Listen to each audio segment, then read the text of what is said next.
melaksanakan kegiatan literasi pagi hari ini. Ya, seperti biasa, bukan seperti biasa ini.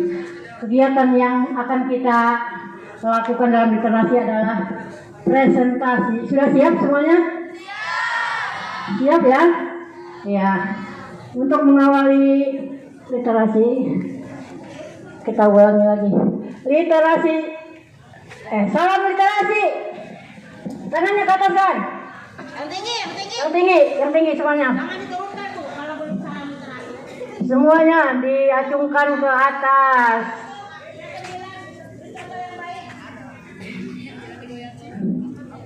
Ya, literasi sempat. Goyang semua bukunya, supaya kelihatan yang tidak bawa buku ini. Ya, sudah. Terima kasih.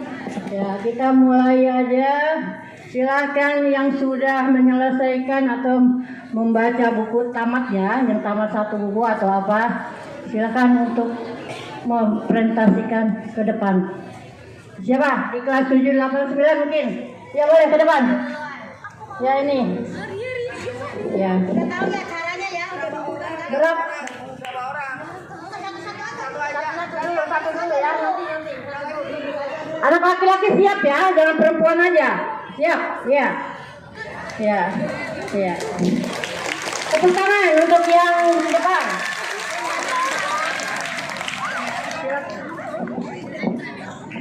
Ya, maksimal.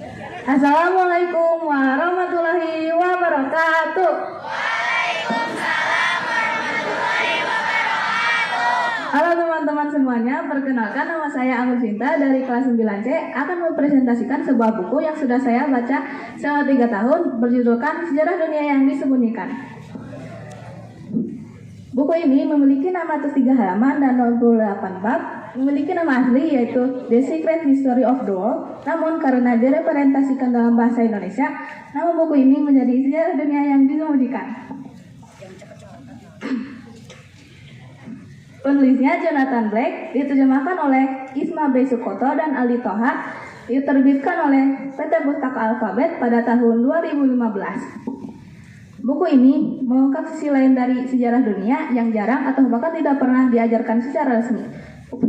Buku ini menyajikan pandangan resmi tentang manusia melalui mitos, legenda, simbolisme, dan ajaran rahasia dari organisasi seperti Freemason dan Illuminati hingga pemikiran mistik timur dan barat. Alih-alih hanya fokus pada fakta sejarah umum, buku ini menelusuri peran tentang kekuatan spiritual, tokoh-tokoh tersembunyi, hingga pengaruh dunia gaib dalam membentuk perjalanan umat manusia. Dari kisah persilatan Mesir kuno, peradaban besar, hingga tokoh modern seperti George Washington dan Hitler. Dengan pendekatan filosofis dan penuh teori konspirasi, buku ini mengajak kita untuk bertanya, apakah mungkin sejarah dunia selama ini tidak sepenuhnya seperti yang kita ketahui? Buku ini bisa menjadi bahan renungan dan pemikiran ulang sejarah, bukan hanya sekedar teori konspirasi, tapi sebagai ajakan untuk berpikir lebih kritis dan terbuka terhadap berbagai sudut pandang. Sekian dari presentasi saya. Pesan moralnya adalah sejarah bukan hanya tentang masa lalu, tapi sebagai cermin untuk memahami siapa kita dan arah kita ke depan. Semoga presentasi ini bisa memberi wawasan dan menginspirasi untuk terus membaca dan berpikir lebih dalam.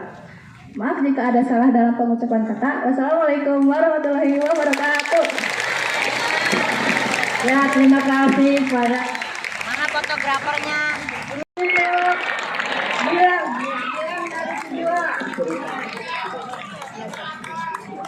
Assalamualaikum warahmatullahi wabarakatuh. Nama saya Gilang Langit Dwi Sesongko dari kelas 7H. Di sini saya akan membacakan kisah tentang tukang kayu yang jujur. Cerita ini bertema cerita fiksi atau fantasi. Cerita ini diterbitkan oleh PT Buana Ilmu Populer dan ditulis oleh Aosef, seorang penulis kisah fabel dari Yunani. Pada zaman dahulu kala, hiduplah seorang tukang kayu yang miskin. Meskipun hidupnya susah, ia sangat rajin bekerja. Pada suatu hari ketika ia sedang bekerja di pinggir kolam, kapaknya terjatuh ke kolam. Lalu ia berkata, "Ya Tuhan, bagaimana ini? Kapakku telah terjatuh ke dalam kolam." Tiba-tiba air yang tadinya tenang tiba-tiba menggelembung, lalu muncul Dewa Hermes. Berkata, "Wahai tukang kayu, mengapa engkau menangis?" Tukang kayu itu pun menjawab, "Di sini saya menangis karena kapak saya sedang terjatuh ke dalam kolam." Tiba-tiba Dewa Hermes menghilang lalu muncul membawa kapak emas. Lalu berkata, "Apakah ini kapakmu?" Lalu tukang kayu berkata, "Bukan, itu bukan kapakku." Yang kedua kalinya Dewa Hermes muncul lagi lalu membawa kapak perak lalu berkata, "Lalu kalau begitu, apakah ini kapakmu?" Tukang kayu itu pun menjawab, "Bukan, itu bukan kapakku. Kapakku hanyalah kapak yang usang dan kapak besi yang usang." Kemudian yang ketiga kalinya Dewa Hermes membawa kapak besi lalu bertanya kepada tukang kayu, "Lalu kalau begitu, ini pasti kapakmu?" Tukang kayu itu pun menjawab, "Ya benar, itu kapakku." Lalu Dewa Hermes memberikan ketiga kapak itu ke tukang kayu. Lalu sambil berkata, "Wahai tukang kayu, karena engkau jujur, aku akan memberikan hadiah untukmu." Berita itu pun tersebar sampai ke hutan, lalu tersebar sampai ke tukang kayu yang jahat. Tukang kayu jahat itu berniat ingin melakukan hal yang sama dilakukan seperti hal yang dilakukan tukang kayu yang baik. Tukang kayu jahat pergi ke pinggir kolam lalu dengan sengaja menjatuhkan kapaknya. Lalu pura-pura menangis sambil berkata, "Ya Tuhan, bagaimana ini? Kapakku telah terjatuh ke dalam kolam." Lalu Dewa Hermes muncul lalu berkata, "Wahai tukang kayu, mengapa engkau menangis?" Lalu tukang kayu yang jahat menjawab, "Kapakku telah terjatuh ke dalam kolam." Lalu Dewa Hermes membawa kapak emas lalu berkata, "Apakah ini kapakmu?" Kemudian tukang kayu itu menjawab, "Ya, itu kapakku. Aku juga tadi menjatuhkan dua kapak, yaitu kapak besi dan kapak perak." Lalu kemudian Dewa Hermes menghilang lalu berkata, Karena engkau tidak jujur, aku tidak akan memberikan hadiah apapun untukmu." Pesan yang dapat diambil dari cerita ini adalah kita harus berbuat jujur kepada siapapun, kapanpun, dan dimanapun. Perbuatan baik pasti akan dibalas dengan hal baik, dan perbuatan jahat pasti akan dibalas dengan perbuatan jahat. Sekian dari saya, terima kasih. Wassalamualaikum warahmatullahi wabarakatuh. Terima kasih kepada Gilang yang telah mempromosikan bukunya dan Tersebut Alternative Universe. Lalu dikembangkan lagi menjadi novel dan sekarang sudah menjadi film dan tayang di bioskop. Cerita ini menceritakan tentang seorang anak yang bernama Eli Isala Samantha yang sangat dibenci keluarganya karena dia disangka pembunuh ibunya.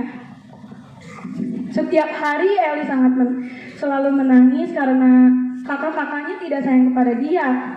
Di awal cerita, Eli diceritakan trauma kepada angkutan umum karena dia pernah mengalami pelecehan seksual. Lalu kemudian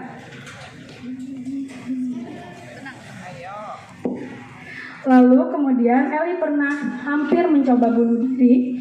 Dia terus-menerus berjalan menyusuri laut. Namun ada kakaknya yang bernama Nata yang menyelamatkan Eli. Tetapi saat itu Eli selalu disiksa oleh ayahnya. Dia dibilang, "Kamu pembunuh." Padahal Eli sama sekali tidak membunuh ibunya. Itu hanyalah sebuah kecelakaan.